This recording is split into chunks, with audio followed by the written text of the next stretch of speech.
Hello and welcome to episode 132 of the Access to Inspiration podcast. I'm your host, Sue Stockdale, and today we have an incredibly powerful and transformative story to share with you. I'm thrilled to welcome our guest, Cobe Williams, the Director of U.S. Programming for Cure Violence Global, to the show. Cobe takes us on a deeply personal journey through his upbringing in Chicago, revealing his exposure to street and gang violence, and how the harrowing impact of violence affected him in his community. In this episode, you'll learn how Cobe turned his life around, dedicating himself to community work and violence prevention. You'll also learn how his work is transforming communities by fostering relationships and addressing the root causes of violence. And as always, you can read a transcription of this episode as you listen on our website, accesstoinspiration.org. So welcome to the podcast, Cobe. Tell us what your background is and what your job is today. So my name is Cobe Williams, the Director of U.S. Programming for Cure Violence Global. Born and raised in Chicago, on the south side of Chicago, a community called Inglewood/Auburn Gresham. Growing up as a kid in Chicago on the south side, man, I learned a lot.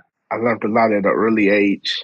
The street life, the gang life, just all type of things. My best lessons was learned in the community where I grew up at. It's a lovely community. I love the community, but a lot of violence happened to take place in the community where I grew up, and violence just making this country sick. I remember them days where we had block parties bringing everybody out, block the streets out, pitching quarters, just being little kids, acting silly and all that, sneaking, cut the fire hydrant on, the water on, and having fun.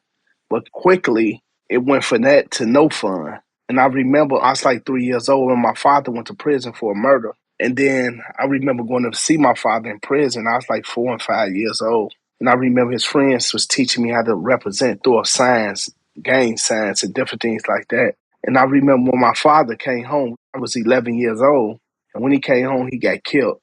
So my mother was around. She was always on drugs. My grandparents did the best they could for me. So I just turned to the streets. The streets, I felt like I was getting a lot of love and a lot of excitement being in the street, and everybody who I was running around with at that time, me and my friends, we all had something in common. And the thing we had in common is we have a father in our life. So we just start making choices at that time. And some of us, them choices end us up in prison. Some of my friends got killed to gun violence, got shot, and different things like that. Now, I know one of the things that was quite pivotal in your story, Cobe, was when you were in court and you saw how your 4-year-old son reacted. Tell me about that. Yes, because that was a touching moment. You know, I wanted to do good. My grandparents stayed on me. And when I came home, other people was in my ear. But I was in court, in custody. And my son was at court, came to court for me, 4 years old. My son, my mother, my sister, and my son, and all that. And they was pulling me out the back. The bailiff pulling me out the back. And I got handcuffs on me, shackles on my legs, and pulling me out. And the judge realized that me and my son haven't seen each other. He sensed that right away.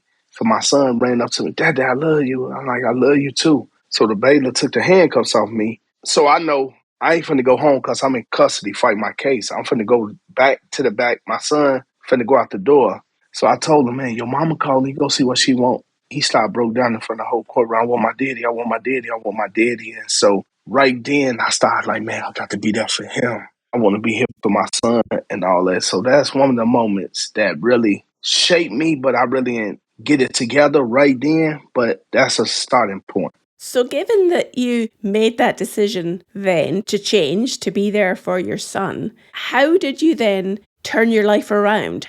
Right. So I remember like in Chicago, we got WGN, that's the Channel 9 News, right? And at 9 o'clock, we always watched that in jail. So when you're in prison, in jail, that was like mandatory because it made us feel closer to home because we see the community and different things like that. So once we start seeing the community, like different things like that, I was like, man, I need to get back out there and do the right thing. And I'm seeing all the senseless killing going on. So the street organization I was a part of, the founder here just came home for doing 28 years, Mr. Freeman. And he was like, "Man, Cobe, you need to get it right. I'm need to get it right." And he the one introduced me to Ceasefire. It was called Ceasefire at the time, but now it's Cure Violence Global. He introduced me to that, so I started volunteering and different things like that, and I started doing the work. So from there, I want to be consistent with it and really want to continue to give back and help my community. So I've been doing the work for about close to 20 years. When I first started off, my job title was a violence interrupter. A violence interrupter, more like a fireman, putting out flames, putting out fire in the community, stopping people from shooting, killing each other, changing people's mindsets, just spending time, but most important, building relationships and meet people where they are. It also strikes me that listening is probably a key skill that you really had to be demonstrating. Yes, it's important to listen and get to know people and build relationships. So you got to do a lot of listening because that's the problem. A lot of you feel nobody don't listen to them. So if you show them they got your undivided attention then and you listening to them, they'll open up to you and they'll really share what they have going on. There was something I read in your book, which is called Interrupting Violence, that really fascinated me, was that you said a lot of violence is not about gangs at all. It's interpersonal. So tell me what you mean by that. Yes, because a lot of times people, when the news cut on the news and somebody got shot or somebody got killed or whatever, they always say it's gang related. That's not true. A lot of this violence is interpersonal. He looked at me the wrong way. He disrespected my lady. Or me and him used to mess with the same woman. Or he stepped on my shoe. Or he just looking at me. He just bumped me. Or somebody he said I was talking about him. That's what I'm saying. Be a lot of interpersonal. It ain't gang related. And sometimes what happened is when somebody come from different groups, was part of this group, that group, you come from that group. So if I get into it with you now, it's like you don't say it's gang related because he come from a group and I come from a group. But all the time it's something interpersonal. You owe me some money or something. So when you're out there on the streets then and you're getting to build relationships with people and it's kicked off, how do you calm things down? Because I imagine it has the potential to get heated and you're there trying to show a different way.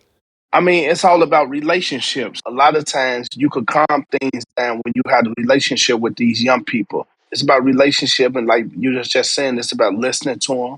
And it's about not judging them, meeting them where they are. So relationships is everything and listening to them is everything.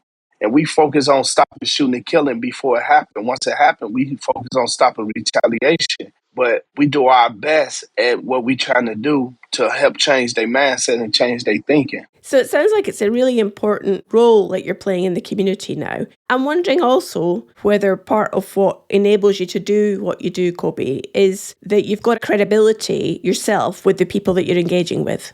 Yes, credibility is everything. You got to be a credible messenger. You got to have the respect in the community where people know you and all that. And where sometimes you ain't bragging on your past, but they know what you've been through and they see you here change. So what we doing right now is like, even when I talk about the book, we talking about redemption. We talking about second chance. We talking about how people could redeem themselves. Guess what? I started out one way, but now look what I'm doing now. So it's all about showing people. And I want to be able to keep inspire other people to let them know they're not alone. So there you were. You'd made your mind to change how you were.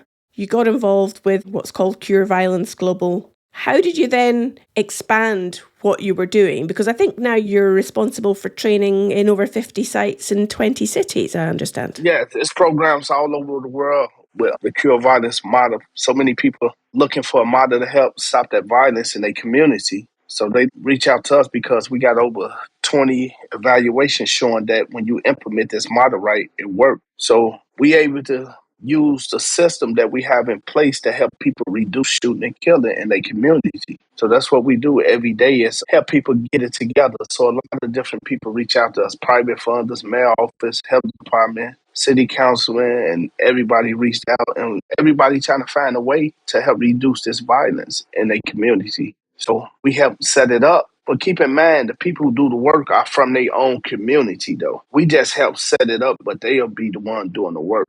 But we provide training for them, technical assistance, stay on them, make sure they implement the model right.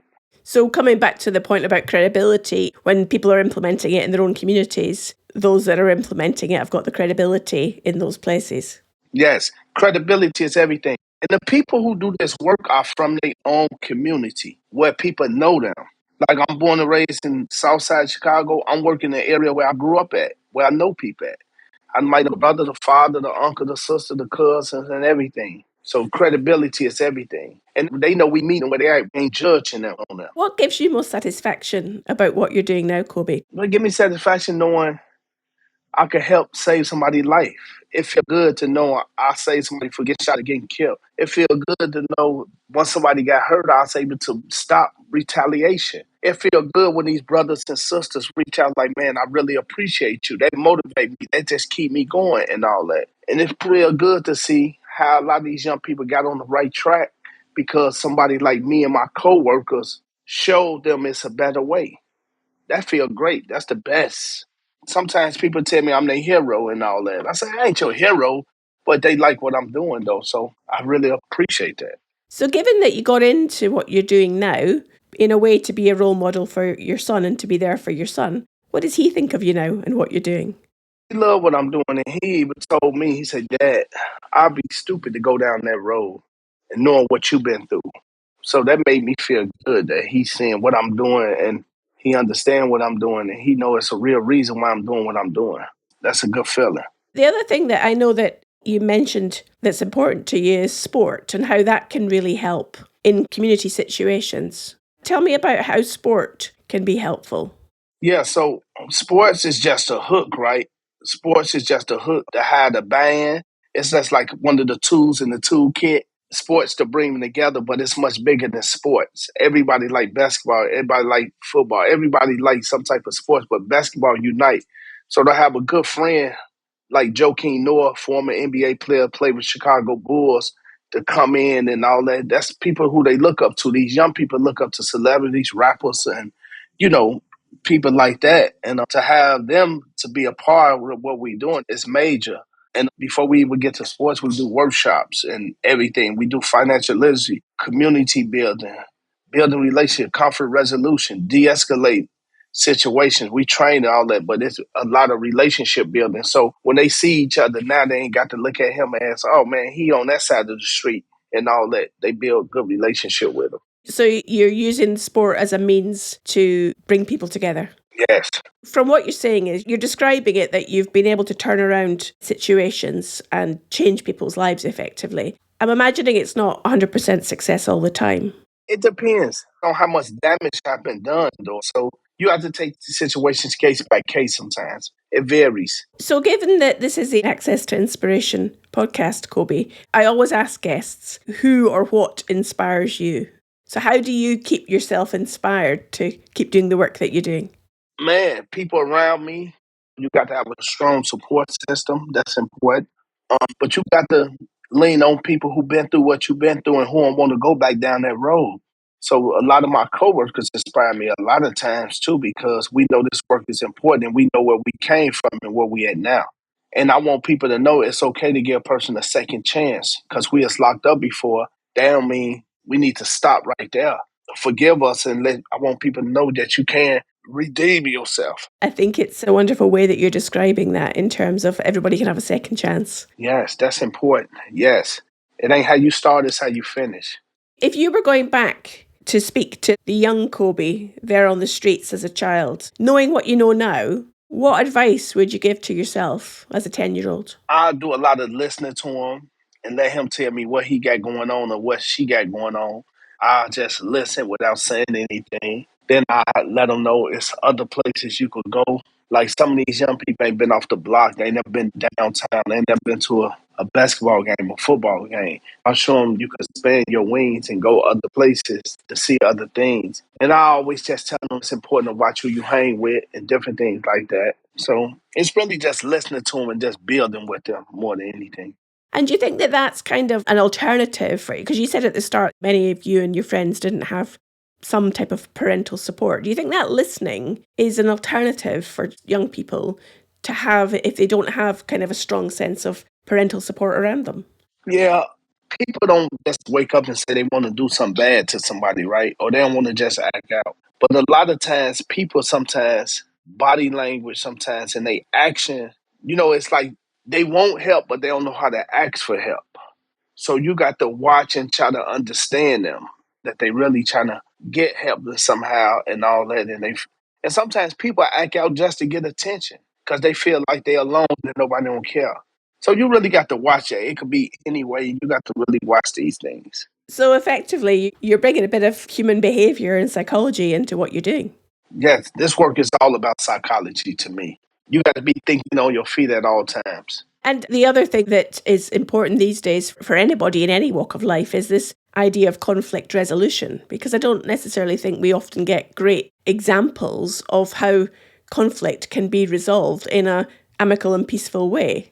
Yes. And that's our main thing. We want brothers and sisters know it's okay to have disagreements, but you ain't got to lead to violence. Let's sit down and work it out. It's such an important thing, isn't it? Yes. So how come then you went from all the work that you're doing now to writing this book, Interrupting Violence? Tell me about how the book came about.